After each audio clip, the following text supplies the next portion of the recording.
the Laughing Council of Stars. The galactic conclave had been built to intimidate. It hung above a blue giant like a crown of impossible geometry, arches of living crystal, gravity-bound platforms layered with the banners of 1,000 civilizations. Species that had ruled stars before Earth had learned to smelt iron gathered here to decide the fate of those deemed lesser. Every wall whispered history. Every seat was carved with victories. And today the conclave was amused. At the center platform stood a single human.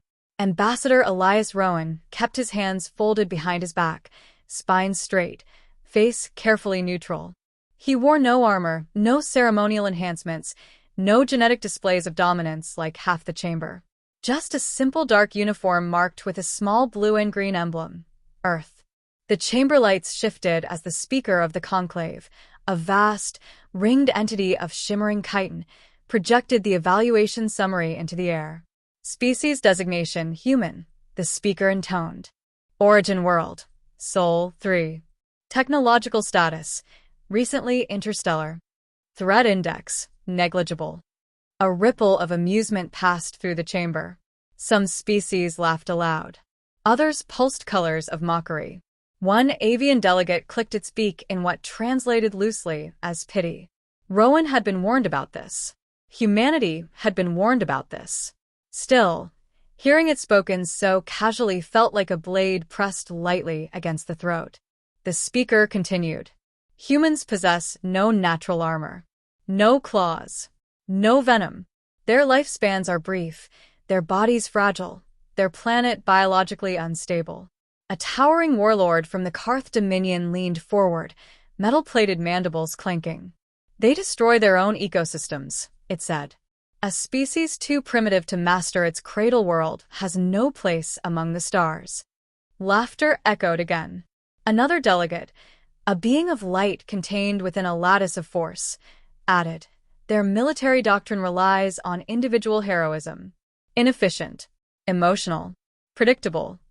Rowan felt the familiar heat rise in his chest. He let it pass. This was not a trial. It was a performance. The speaker raised a limb for silence. The conclave has reviewed humanity's petition for expanded membership privileges. Access to advanced technology, defensive alliances, and voting authority is hereby denied. A pause. Deliberate. Pull. Humans will instead be granted observer status. A lesser rank. One step above irrelevance. The Karth warlord chuckled. They survived this long because no one bothered to wipe them out. That earned real laughter. Booming, layered, harmonized across species. Rowan finally spoke. May I respond? He asked. The speaker hesitated, then inclined slightly. Briefly. Rowan stepped forward. His voice carried, not because it was loud, but because the chamber quieted just enough to hear a curiosity speak. You judge us by what we lack, he said. You see short lives and fragile bodies. You see chaos. You assume weakness. He met the gaze, or equivalent, of as many delegates as he could. We see something different. The Karth warlord scoffed. You see illusions. Rowan smiled faintly. We see history. That drew a few puzzled murmurs. We come from a world that tried to kill us every day, Rowan continued. Earth burned us, froze us, starved us, drowned us. Predators hunted us. Diseases reshaped us. We survived not because we were strongest, but because we changed. The speaker's tone cooled. Adaptation is not unique. No, Rowan agreed. But obsession is. A soft rustle moved through the chamber. We adapt fast, he said. We fail, and we try again. We fight wars knowing we might lose, and we learn from them anyway. Every mistake becomes doctrine. Every defeat becomes training. The being of light flickered. Bold words from a species ranked last. Rowan nodded once. That ranking won't last. The Karth warlord leaned back, amused. Is that a threat? No, Rowan said calmly. It's a warning. Silence stretched. Then the speaker spoke, voice final. The conclave finds no evidence that humanity poses any future threat to galactic stability. This session is concluded. The lights dimmed. The banners shimmered. Delegates turned away, already bored. Rowan stood alone as the galaxy laughed itself into comfort. As he left the chamber, no one noticed the data streams quietly copying themselves from public conclave archives into human servers. No one noticed the algorithms beginning to analyze ancient wars, rigid doctrines, predictable responses. No one noticed the simple truth the conclave had just revealed. The galaxy had grown old, and it had forgotten how dangerous a young species could be. Far from the blue giant, in a quiet system called Sol, humanity listened and began to prepare. The species that refused to stay small. Humanity did not protest the conclave's decision. There were no angry transmissions, no public condemnations, no dramatic withdrawal from galactic space. To the wider galaxy, Earth appeared to accept its place with surprising grace. Trade continued at a modest scale. Exploration vessels avoided contested regions. Human diplomats spoke softly and asked for nothing more. It was the first mistake the galaxy made after mocking them. On Earth and across the scattered human colonies, the humiliation hardened into focus. The conclave's archives, sanitized, incomplete, and intentionally condescending, were dissected by human analysts, historians, and military theorists. They were not searching for secrets of superior technology. They were searching for patterns. What they found disturbed them. Galactic powers were ancient, but their thinking was not. Empires that had ruled for tens of thousands of years still fought wars the same way they always had. Overwhelming force, rigid hierarchies, predictable chains of command. Victory, to them, was a matter of scale. Humans understood something different. Scale broke. Systems failed. People adapted. Human shipyards began producing vessels that baffled alien observers. They were smaller than expected. Ugly. Over-engineered. Layers of redundant systems wrapped around cores that could function even when half-melted by enemy fire. Human ships were designed with a disturbing assumption baked into every line of code and steel. They would be damaged, so they planned for it. Artificial intelligences were not locked into static doctrines. They learned during combat, rewriting engagement models in real time. Pilots trained not for ideal conditions, but for catastrophe, loss of gravity, sensor blindness, command collapse. Civilian engineers were brought into weapons development. Psychologists into fleet command. War to humans was not a science. It was an ecosystem. The first test came quietly. A minor regional power, the Veltari Combine, controlled a cluster of resource-rich systems near the edge of human expansion. To them, human colonies were inconvenient squatter worlds, protected only by reputation and distance.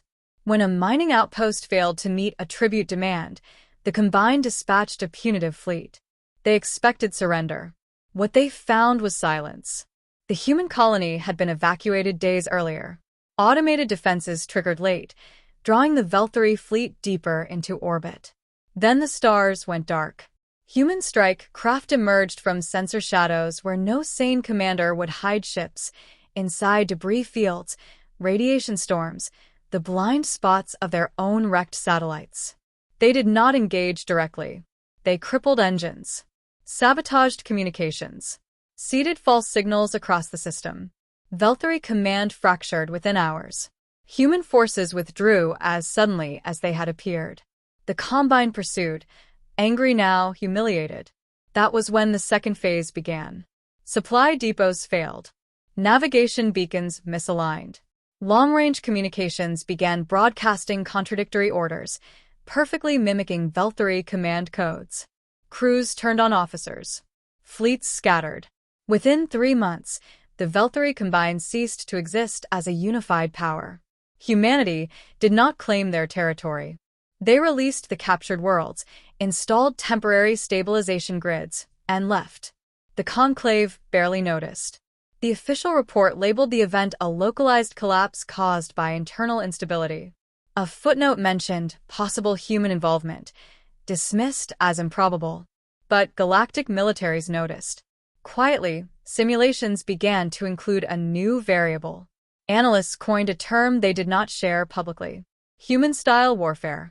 It described conflicts where the weaker side refused decisive battles, attacked assumptions instead of assets, and treated loss as data rather than failure. It described enemies who retreated not because they were beaten, but because they were finished learning. Human space grew, not in size, but in density. Colonies became self-sufficient fortresses disguised as trade hubs. Civilians trained alongside soldiers. Children learned evacuation protocols before multiplication tables. Not because humanity expected war, because humanity assumed it. Ambassador Rowan, recalled from the conclave, watched the reports from Earth with a familiar tightness in his chest. He remembered the laughter, the rankings, the casual cruelty. The galaxy believed humans were growing bolder. It was wrong. Humans were growing patient. Somewhere deep within the conclave's intelligence networks, a quiet update circulated. It was unsigned, unannounced, and deeply unsettling. Projected Human Threat Index. Reassessment recommended. The recommendation was ignored. After all, humanity had no empire, no ancient fleets, no throne, just a species that absolutely refused, to stay small. And in the long history of the galaxy, that had always been the most dangerous kind. When the galaxy learned fear, the galaxy had never feared humanity until it had no choice. The dominant power of the conclave, the Zytherian hegemony, had grown complacent. For eons, it had relied on size, prestige, and ancient fleets to enforce its will. To the hegemony, humanity was still a curiosity, an irritating, resilient species, capable of minor annoyances, but never serious threats. That complacency would cost them everything. It began with a simple declaration.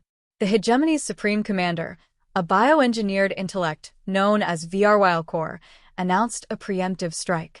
Humanity, they decided, had grown too bold, too clever. The species that had quietly destabilized minor empires must be eliminated before it became inconvenient. A fleet of colossal warships, the size of moons, assembled in orbit above Earth. Each vessel bristled with weapons, shields, and drone swarms. Hegemony historians called it a show of strength. The humans called it a delivery of opportunity. Earth's orbital defenses were modest in comparison, easily outnumbered and outgunned. But the humans had learned what the galaxy had forgotten. Adaptability was stronger than numbers. On the first day of the attack, hegemony sensors detected nothing unusual. Civilian ships moved along normal trade routes. Satellite relays functioned as expected. Human military vessels appeared to be nowhere near the conflict zones. The hegemony fleet advanced with confidence. Then the attacks began. Ships that should have been cornered vanished, reappearing behind enemy lines. Weapon systems malfunctioned, but not randomly.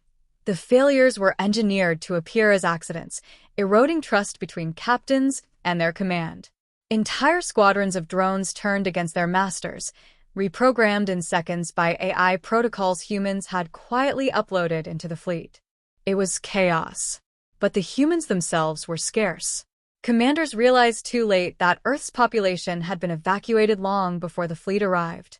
Every vessel was manned, yes, but with humans who were trained to fight without fear of loss, who adapted instantly to damaged sensors, failing engines, and catastrophic breaches. Every civilian ship was a potential weapon, every settlement a node in a defensive network. The hegemony learned another hard lesson. Human warfare was not about attrition. It was about psychology. Fleet after fleet was lured into traps not to be destroyed immediately, but to watch their friends, families, and allies vanish in confusing patterns. Communications were intercepted and altered, turning entire battle groups against each other, without the humans ever firing a shot directly. Fear spread faster than missiles. Panic became contagious. By the third month, the hegemony's main armada had fractured. Commanders hid in remote sectors, arguing over phantom threats that didn't exist. Supply lines collapsed under attacks that seemed impossible. And through it all, humanity remained elusive, disciplined, and terrifyingly efficient. Then came the capture of the flagship. The hegemony's pride, a vessel larger than a city, was boarded by humans using vessels the aliens had dismissed as inferior. The crew was incapacitated with minimal casualties, and the human forces withdrew, leaving the ship intact, but full of data logs of every strategy, every fleet movement, every vulnerability the hegemony had relied upon for millennia. The message was unmistakable. We learned from you. We adapted faster. Other empires that had dismissed humanity's potential watched in disbelief. News spread like wildfire through the conclave. A species ranked last, supposedly weak and insignificant, had not only survived a preemptive strike from the galaxy's most powerful war machine, it had broken it. Entire fleets were gone. Strategic doctrines invalidated. Trade routes in collapse. Panic gripped the remaining powers. Councils convened in secret, whispering about the species that no one had taken seriously. The galaxy's old arrogance, its pride in longevity and power, now became its greatest vulnerability. And Earth, humanity, did not celebrate. There was no conquest, no empire building, no trophy fleets on parade. They had never wanted the war. They had only wanted to survive, and in the process, ensure no empire could threaten them, or the galaxy, without first understanding what it meant to face a species that refused to be small. By the time the hegemony finally retreated into the outer edges of its territory, the galaxy had learned a new truth. Underestimating humans was no longer an option. In quiet sectors far from Earth, alien strategists whispered in dread. Humanity does not fight to win wars. They fight to teach lessons. And we are all students now. The conclave, once confident and mocking, began to fracture. It was no longer a council of shared authority. It was a collection of terrified, scrambling powers, each trying to understand what they had ignored for so long. And in that moment, the galaxy realized something profound. Fear, once absent, had arrived. It was patient, intelligent, and utterly human. The species that the galaxy had laughed at had claimed the first victory without even trying to hold a throne. The throne no one could take back. The galaxy had fallen silent in the aftermath of humanity's war, not with relief, but with a chilling recognition. Entire empires lay fractured, their fleets shattered, and their economies in ruins. The conclave, once the unshakable arbiter of interstellar order, had fractured into countless rival factions. Each power suspected the other. Each fleet feared an unseen human strike. In the void between stars, humanity moved deliberately. Not to conquer, not to dominate, not yet. They had learned the galaxy's lessons, and now it was time to teach theirs. Ambassador Elias Rowan returned to the ruins of the old conclave chamber, the very place where humans had once been humiliated, laughed at, dismissed. It floated above the dying blue giant, a skeletal reminder of arrogance and complacency. Its crystalline arches were cracked, banners torn, and corridors silent except for the echoes of history. But Rowan did not come alone. Behind him came representatives of every human vessel, every evacuated colony, every prepared mind that had learned, adapted, and survived. They did not march in as conquerors. They entered as judges, arbiters of a galaxy that had underestimated them. A messenger from the shattered conclave arrived, trembling and unarmed. Ambassador Rowan, it said, its voice trembling in whatever form it had taken. The Council, the Empires, their request. Attendance, Rowan interrupted. I do not require requests. The remains of the conclave gathered, representing empires that had once sneered at Earth. Their leaders were battered, humbled, and fearful. Some had attempted to rebuild fleets, but even their most loyal forces hesitated in the presence of humanity's silent might. Rowan's voice carried across the chamber, calm and measured. The galaxy once mocked Earth. It ridiculed us for our fragility, our brevity, our simplicity. And yet here we stand, not to destroy, not to dominate, but to offer guidance. The delegates exchanged uncertain glances. They were not used to this tone, not from anyone, and certainly not from a species they considered weak. Rowan continued, "We will not take the conclave's throne for ourselves. We will not impose an empire. That would be easy, And humans do not seek easy victories. We offer a different path, the throne of balance. One seat, held by humanity, to ensure the galaxy does not repeat the mistakes that brought it here. A murmur spread. Throne of balance, asked one elder, a creature of flowing plasma. You claim dominion? No dominion, Rowan said. Authority without tyranny. Judgment without oppression.